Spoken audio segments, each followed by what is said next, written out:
Last year, in the United States, we had a decision made by the President of the United States. They sent in Team 6 to uncharted territory to kill someone. Yes, this was Osama bin Laden. Now, Team 6 conquered. They killed Osama bin Laden, came back, and were looked as victors. Now, Miller said it's far easier to forgive an enemy after you've got even with him. One of the ways that we can see victory through this is through a moral stance. In a moral dilemma that I studied, there was 3 different outcomes. Now, in these 3 different outcomes, I will share with you whether it's bitter, sweet, or plain just happiness, depending on what decision we take. The first dilemma is, consider yourself in a control booth. It is your job and your duty to divert this train from going and killing 5 workers dead ahead. Now, take into consideration that these workers might have families, or they might be single. To the left of this other derailment, there are no people. So would you pull the lever to the left and divert the train?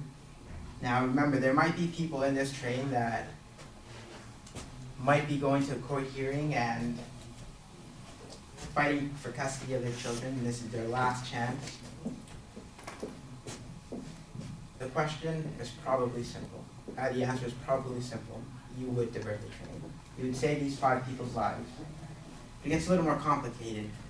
That would be considered as a victory in maybe all of our lives. We saved 5 people's lives and we would look as victors. In the eyes of our society, of our community, maybe we become superheroes. But there's a second dilemma as well. In this second dilemma, you're still in a control booth. Now there are 3 people to the left and 2 to the right. The dilemma is a little bit more difficult, whether you pull the lever or not. It would be less likely for you to pull the lever to kill 2 people instead of 3 people. This would be considered somewhat of a bittersweet victory, in the sense that you've killed 2 people, yet saved 3 people. The third dilemma is you find yourself on top of a bridge and you have a very heavyweight friend beside you.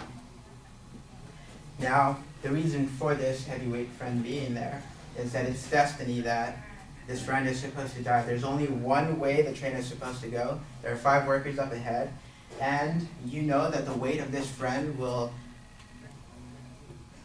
slow down the train far enough to not kill these 5 people because the brakes are not working on the train. So, the dilemma is whether you push this person to prevent the death of 5 people. Now, it gets a little more tricky. This is where the moral dilemma comes in. Now, is it considered murder because you're physically pushing someone? It's not such an easy decision when you're not pulling a lever. This is dependent on where your moral stance is.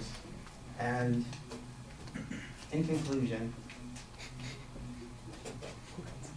we come across a lot of sweet or bitter victories in our lives, as Osama bin Laden's death can be considered either a sweet victory for us or a bitter one for, say, his family. As Miller quoted, it's far easier to forgive an enemy after you've got even with him. Do we feel that we've become even simply because we've conquered one of our enemies, or because we feel more at ease?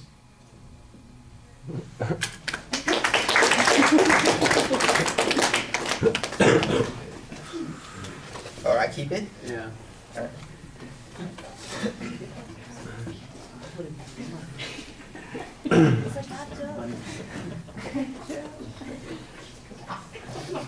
There's some tough gamers there.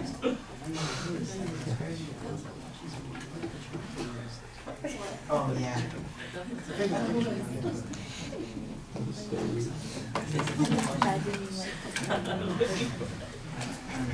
All right, Mauricio, the reference at the beginning is okay. You make a good transition to the topic.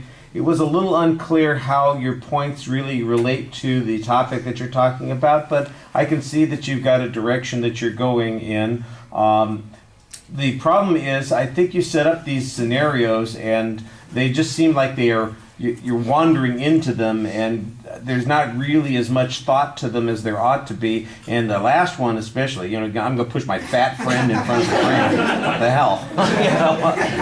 What a weird combination of events. Now, I could see that, you're trying to put it together. We're faced with these different dilemmas. Which one is going to be the right one? Making this choice is going to be problematic. It's going to have this negative consequence. But it really feels like you're kind of really just wandering when you're talking about those scenarios. There's an idea there, but you're just wandering through the idea to have something to say as opposed to connecting it to the point that you're presenting. That's the weak part of the speech. You do a good job talking to the audience. Your eye contact is usually solid. Your facial expressions, there's nothing that's overly dramatic, and there's nothing that's really drawing attention to itself. So everything is pretty solid. The one thing that I think is definitely problematic is your foot movement. You are wandering around in a kind of a little circle on the ground.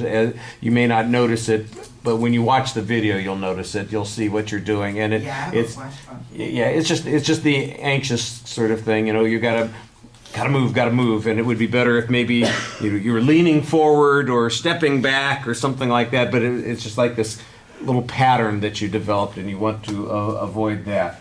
All right, you ended up with a quote, or not a quote, but kind of a question, a moral question that you're asking us, and I think that that's a reasonable way to finish. But like I said, it really felt like the examples were a little extreme and over the top, and sometimes just for the purpose of being able to talk. All right, thank you.